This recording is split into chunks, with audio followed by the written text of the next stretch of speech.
Hello, and welcome to our podcast series on all things coaching in higher education. I'm Tim Jansa, a certified leadership and organizational development coach. My guest today is my dear friend and former colleague, Dr. Kavita Pandit, who has made a name for herself as an outstanding executive leadership coach at colleges and universities across the country.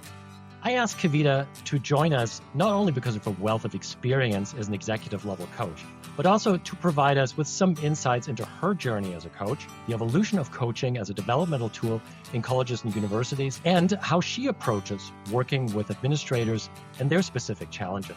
So let's get started. Welcome to the show, Kavita, and I'm so glad you're here. Hello, Tim. So pleased to be here. We've known each other for many years now, and I really admire your work that you're doing in this whole higher ed coaching, organizational change space. Congratulations on this new podcast series, and I'm delighted to be part of it. Thank you so much, Kavita. I couldn't imagine having anybody else on here for one of the first episodes. So, Kavita, when you and I first discussed our topic for today, you very quickly honed in on a very specific subset of coaching clients in higher ed, which is academic leaders, especially at the executive level. Why did you choose that focus, and how does coaching academic leaders differ from coaching non-academic ones? That's a great question. Let me just back up by sharing what I mean by academic and non-academic leaders. By academic leaders, I'm referring to those individuals that typically begin their leadership journey as members of faculty with a strong identity in a particular discipline, doing teaching and research, and then move into management positions such as department chair, dean, and so forth. This is in contrast to those university leaders that may not have begun their careers as in teaching and research, but may go on into more senior roles. One of the interesting features of those that begin in as faculty members or are faculty members is that they have a very strong allegiance to their discipline. In fact, I've heard faculty world often being referred to as a guild, where their strong connections are with their discipline writ large across the country or the world, and much less so with their institution. So when faculty move into university formal leadership as a department chair is often the first step, they often struggle with these dueling identities, one as a colleague, as part of this academic disciplinary community versus being part of an organization with some kind of an authority and supervisory skill. My career started as a faculty and went through the ranks, and I, in a curious way, backed into coaching after years of being a mentor and supervisor. The last stages of my career were as an internal coach at a university. So this is a space I enjoy and feel I can contribute to. It's really fascinating that you brought up identity, because this is something, I've been writing a lot about, and it's something that really creates sometimes a big challenge for coaches, because when you're trying to change somebody whose identity is so tied into their academic achievement and their degrees and publications and all these kind of things, it's tough to break through that and help them pivot a little bit or flex a little bit, because again, you're talking about identity in this particular case. Have you experienced that as well? I have, and indeed, sometimes as a department chair, I've had to struggle leaving my academic role behind. In my coaching world, where I see this the most play out is faculty leaders starting in faculty. Faculty are trained to be very analytical and often critical in their thinking. They like to analyze, they like the data. And this certainly is a useful trait in leadership because it allows them to better troubleshoot issues and conduct strategic planning. So it's certainly a positive. Yet, on the flip side, I find that sometimes or often faculty have forgotten how to access what I would call the innate intelligence, their gut, their instinct, their heart. Because of this, they're not always working with the full data available to them. And I'll give you a quick example of a client of mine. She was a senior administrator and was looking to move and had 2 job offers. And she came to me and was trying to figure out which one to take. And I asked her to share a little bit about each, and she did. The first one was another academic position. The second one was a outside industry position. And as she talked about it, I could see she was talking in very spreadsheet terms, pros and cons of each. As she talked about one, her appearance was very, yes, this is a strong thing. This will be good for me. When she spoke about the other, I saw her eyes light up and, sharing much more detail, much more animatedly. And when she was done sharing this, I simply reflected back. I said, it was interesting to me to see when you talked about this, your face was still, you were very in your thought process. And then the other one, there was a lot more energy.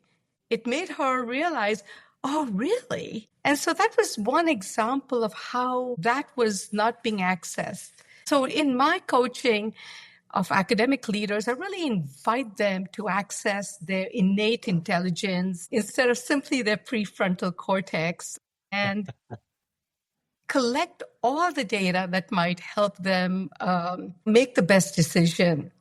Observe your physical sensations. Sometimes I'll use poetry to help them access that emotional core, which they've so often learned to stamp down. In fact, just to wrap it up, one of my clients, when I asked him about, what did you feel like? He says, well, that's subjective. I just want to stay with the objective. And that's a classic example of how academics approach their decision making. I really appreciate you sharing this. There's just so many things to unpack here. First of all, I love how you kind of demonstrated really high-level expert coaching by also looking at a client's body language, the way they react when they talk about something. This is something that less experienced coaches definitely don't take into account a lot of times, but the client's body language just tells you so much. Yes. And I could see how in higher ed in particular, it's almost like flipping a switch sometimes. Because on one hand, it's very just logic-based. It's this hypercriticality that also a lot of faculty grow up with in the early stages of their career. Because it's about their degree, it's about their dissertation, their research, publications, conference presentations, all these things. And they're just used to kind of taking things apart. However, that doesn't necessarily make a good leader down the road, where, as you said, this gut feeling, letting your subjective self come out and be more compassionate, more empathizing. That is, I think, something that is so difficult for a lot of leaders to bring out. You mentioned earlier this, and you've already touched on this idea of allegiance to the discipline versus the institution, and the idea of loyalty, especially since COVID. A lot of things have changed there. Yes. I'm reading a great book which I just bought. It just came out. It's called The Caring University by Kevin McClure. He's at the University of North Carolina, Wilmington, and he also writes about many of the issues that I have observed and also written about, especially how loyalty to higher ed institutions has really eroded since COVID-19, and then how more and more employees are leaving because they don't feel sufficiently cared for or supported. Is that something you're also hearing from your academic leader clients? And so maybe what are some common issues that you encounter in your work with them? The entire caring and support of academic leaders, particularly department chairs, is something we've seen evolve a lot over time. I became a chair, has been over, 2.5 decades, in the early 2000s. And at that time, when I became chair, there was some kind of a support system. There was maybe a half-day training. I remember being given a huge binder with policies and spreadsheets and do's and don'ts. Which I'm sure you read cover to cover, right? Absolutely. Yeah. You know what I mean very well, Tim. And it was useful. It was a good acknowledgement that you're now doing a new role. But really, that was all there was. And then you sort of sink and swim. I have seen over the decades since then that institutions are placing more resources in department chair training. Sometimes it's a day-long workshop for new chairs. More and more campuses are now giving a year-long introduction or cohort programming, which creates not just multiple opportunities to learn and share, but also builds peer groups and encourages peer coaching. So I'd like to think that institutions are doing a better job of it. That said, Tim, there's no doubt that since COVID, the work of academic leaders has become immensely more complex with more and more issues of compliance and a whole host of issues that I never had to deal with back when I was department chair. Yeah, I'm really happy to hear that you have observed that there's definitely been a positive trend or trajectory in terms of leadership development for chairs. And really for those listeners and viewers who may not know this, I mean, the chair position, I would say together with the dean is probably one of the most complex ones because you face so many pressures from above and below, but it's also the entry level leadership position for many people. Some go into an associate chair position, but then the chairperson is the first one, and then eventually some of them move up. I'm so glad you brought this up because what has puzzled me since I started working in higher ed almost 20 years ago is how little leadership development or training for academic leaders I've observed. I'm sure some institutions are doing much better and some colleges are doing much better than others. You talked about cohort programs, peer groups, peer coaching. Again, it would be nice to have actual professional coaches part of that too, but that becomes a question of resources. Some chairs are brilliant, as you know, and you know the person I'm talking about. I worked with an outstanding department chair and leader who was just absolutely wonderful to work with. I learned a lot from him, and we just become very good friends. He's since moved up into a dean's position now. But these types of individuals really seem to be, let's say, the exception rather than the rule. So I'm wondering, what are you seeing on the coaching side of developing academic leaders at the, let's say, entry level of academic leadership? Still a work in progress, I would say. The model in higher education has long been something we call mentoring as opposed to coaching, whereas the corporate and private sectors have been in the world of coaching much, much longer. Higher ed is newer because of this inbuilt mentoring model, which is very common in guilds. I thought I spoke about faculty as a guild, and mentoring is where, more experienced members of the group support, provide advice, insight, their own experience to the less experienced members of the group. So the mentoring model is very much more built in or baked in to the academic world. And the knowledge about coaching is less common. I am seeing more often now leaders, especially at the dean or more senior levels, being given or being supported with coaching in their first year. For new chairs, there was recently a conversation I had with a new chair who is not a client of mine, but just sort of called me for advice. And I asked him, have you considered taking on a coach for your first year? And he said, I have several senior faculty who are going to be good, who I'll be consulting with. So, as you can see, there's not a full understanding of this kind of having supportive mentors versus having a more formal coaching engagement. That said, I think there's a slow change here too. My own university from which I retired, I think showed great foresight in investing in an internal coach. And I was honored to play that role for 3 years, where it was an investment the university made that was available to new chairs, new deans, new VPs even. And I'd like to think that model will slowly build and expand. That's really insightful. It's funny. I just this morning I actually posted a little blip on LinkedIn where I talked about being an internal change agent, which of course has its own challenges, right? Because you're part of the system that you're trying to change. But I think coaching really helps in that regard because it's so much less directive and really activates the knowledge and the skills and the strengths of your clients and kind of builds on that. So I think coaching is a really good way of doing that. But funny that your this department chair that you spoke with mentioned, well, I have somebody I'm consulting with, So yes, so mentoring, consulting, coaching is of course Yes. three very, very different things. And I'm glad you pointed out that there was definitely some room for developing better understanding of what coaching actually is about. As far as mentoring is concerned, I'm so glad you brought this up because as you mentioned it, it's obviously so much more widely established in fostering academic leadership. What I find interesting here is that the mentoring part probably is the biggest difference between faculty leadership development and staff leadership development, because in staff, those structures don't necessarily Yes. exist. In Yes. faculty, they're very well, established. For me, is really fascinating thinking about mentoring, though, is that mentoring assumes that the experiences that the mentors share with their mentees are still actually valid Relevant. and relevant, right? Yes. Especially in this constantly shifting higher ed environment. And now you have a brand new generation of scholars and of faculty coming in. The overall environment is changing. So I think there are certain limits perhaps to mentoring where coaching might be better, or maybe taking a little bit of a consulting stance. How would you reconcile mentoring and coaching? Are they perhaps like two sides of the same coin?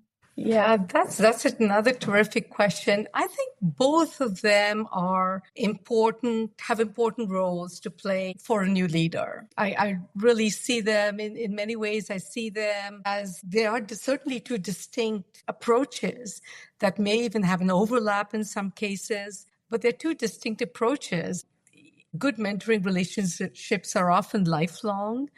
And as you say, they involve an exchange of a more experienced colleague sharing how they tackled a situation, which can sometimes be problematic if the context has changed, but also really building a caring relationship with the less experienced individual.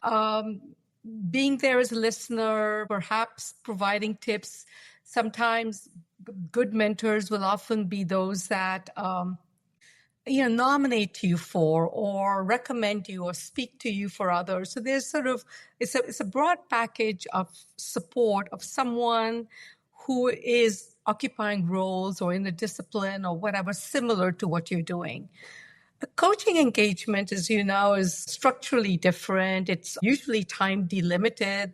The coach may or may not be someone deeply embedded in the same context as the person being coached. And in a coaching relationship, I see it often as a much deeper dive into the coachee's discovery of their own potential and being able to access new approaches to solving what might seem as intractable problems and recognizing their own wisdom in dealing with them. I often liken coaching as the coach holding a sort of a giant mirror in front of the coachee, helping them to really see themselves as in a new way, as opposed to really talking about themselves and their experience. And there's often an overlap indeed. And, since I am a coach and I've had a career in the higher education academic sector, sometimes I find myself switching roles. I do this very carefully, very sparingly, but it allows me to be in that sort of overlap space if I need to. Yeah, I appreciate you explaining this, and especially that the fact that mentoring is so much more than just sharing advice and giving advice. You you also mentioned the switching roles, and I think this is something that for leaders in particular is a super important skill to understand what the person you're working with needs at that moment. I mean, that's the kind of training I got in my agile coaching certification, because agile coaching, even as the name says, doesn't just revolve around agile as a concept for project management and tackling change and doing work. and developing product, but it's also this agility that we need to have as leaders to look at the person we're leading and said, what does that person need? Maybe the person needs some training. Maybe it's mentoring. Maybe we're working with a group. It's more of a facilitation thing, very much be a consultative approach, or then of course the coaching thing. And I love that analogy with the mirror. I would even say it's almost like a one-way mirror, because the coachee, they look at themselves, but you're also looking at your client through the mirror, so to speak. It's almost like a criminal interrogation there, and watch them attain more clarity about themselves. And I think coaching then also helps us step out of the advice trap, which I think is the big challenge in higher ed in particular, because being an effective coach in higher ed, you need to know something about the higher ed world. But if you are an expert in that field, it's easy to just want to start giving people advice, right? So I appreciate you bringing this up.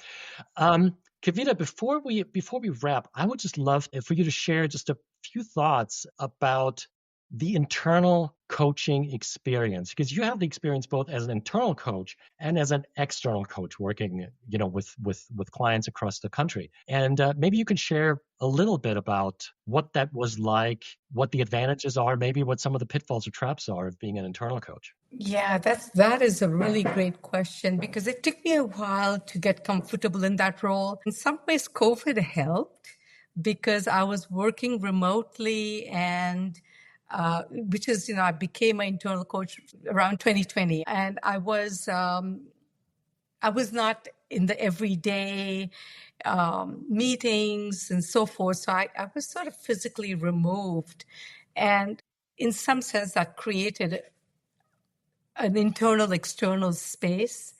What I found was it was certainly easier to work with clients who I did not know, who had department chairs or deans or associate deans who had been hired in units that I'd not had prior interaction with. And that sort of allowed me to come in with some institutional context and knowledge, yet be seen as someone that they didn't know and really could have been an external coach. The couple of moments of challenge that I faced was when I was coaching leaders with whom I had interacted with in prior roles. And there can be an awkwardness, because in previous roles, we might have been more of competitors, each one trying to advocate for their unit and not share anything behind the curtain. Whereas in a coaching role, that changes. And I'll be honest, I had some early missteps here where maybe as a coach, I came in perhaps with a sense of intimidation if the person was senior. What I realized as I matured into the role is the best thing to do is to put all this on the table. I mean, really have that initial conversation as, how do you feel? We have had these interactions before. This is the prior relationships we come with. And now we're in a different role, and really put on the table what some of these concerns may be. And I find doing that allows that to be addressed very quickly, and it actually helps build that level of trust, having that honesty up front. That is super important what you just said, because also from a coaching mindset, we're always talking about partnering with a client. And I'm kind of glad that you also have that experience, because sometimes we do get intimidated when we work with somebody who's really high up in the hierarchy, especially if it's somebody you work with when you truly were subordinate to that person.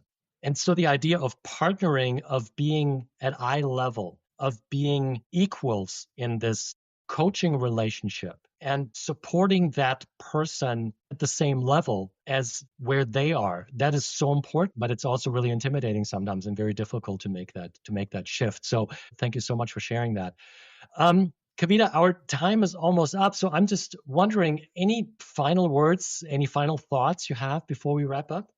Well, this is such a fertile territory. I feel we have barely scratched the surface. And so it's because of that I'm so delighted that you are embarking on a multi-episode series of coaching in higher ed, because There is so much to discover. And I'll just add, Tim, I am seriously very grateful for you for opening up this knowledge about higher ed and higher ed coaching. And the need has never been greater with our context, economic, political, social, regulatory, the pressures on academic leaders, and we see this play out in the news every day, has never been greater, even though it might be cliche to say this. The work you're doing and what you're offering in terms of this agile coaching approach, I think has an important role to play in higher ed. So thank you for your work in this, and thank you for having me on today. It was a pleasure. Thank you so much for making the time to come on, Kavita. I truly appreciate it. And thank you all for watching this episode. I really appreciate you taking the time for that as well. You can find more information on this episode, our guest, and the topic in general at our companion website, which is higheredcoaching.us. And if you enjoyed today's episode, please click the like button and subscribe to this channel. Your support really means the world to us. So thank you very much, and see you next time.